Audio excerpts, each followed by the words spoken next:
கோலி talk Kollywood news. என்னோட கணவர்கிட்ட அப்பா ரஜினிக்கு மிகவும் பிடித்த விஷயம் இதுதான். ஐஸ்வர்யா தனுஷ் இன்னாரோட மருமகன்னு இல்லாம தனுஷ் தன்னோட முயற்சியால பெரிய ஆளானது என்னோட தந்தைக்கு மிகவும் பிடிச்சதுன்னு ரஜினியோட மூத்த மகள் ஐஸ்வர்யா தெரிவிச்சிருக்காங்க. ஐஸ்வர்யா தனுஷ் எழுதின standing on an apple box புத்தக வெளியீட்டு விழா மும்பையில நடந்தது. விழாவில் பாலிவுட் இயக்குனர் கரண் ஜோஹர், நடிகை சோனாக்ஷி சின்ஹா, அமிதாப் பச்சனோட மகள் ஸ்வேதா பச்சன், நந்தா உள்ளிட்டோர் கலந்துக்கிட்டாங்க.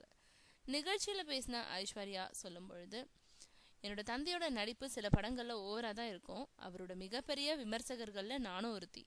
அப்பா இந்த படம் கொஞ்சம் ஓவர்னு கடுமையா இல்லாம அமைதியா நினைவூட்டிக்கிட்டே இருப்பேன். என் கணவர் தனுஷும் அப்பா ரஜினியும் ஒருத்தவங்க மேல ஒருத்தவங்க மரியாதை வச்சிருக்காங்க. சின்ன வயசுல இருந்தே தனுஷ் என்னோட அப்பாவோட ரசிகர். இன்னாரோட மருமகன்னு இல்லாம தனுஷ் தன்னோட முயற்சியால பெரிய ஆளானது என்னோட தந்தைக்கு ரொம்பவும் பிடிக்கும்.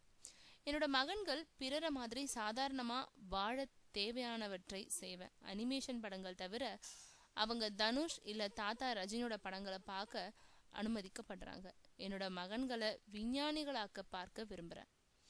சின்ன வயசுல இருந்தே சினிமா பட இயக்குனர் ஆகணும்னு விரும்பின. சமூக வலைதளங்கள்ல என்னோட தந்தை பத்தி வரும் ஜோக்குகளை பார்த்து அவர் ரசிச்சு சிரிப்பாருன்னு சொல்லியிருக்காங்க ஐஸ்வர்யா தனுஷ்.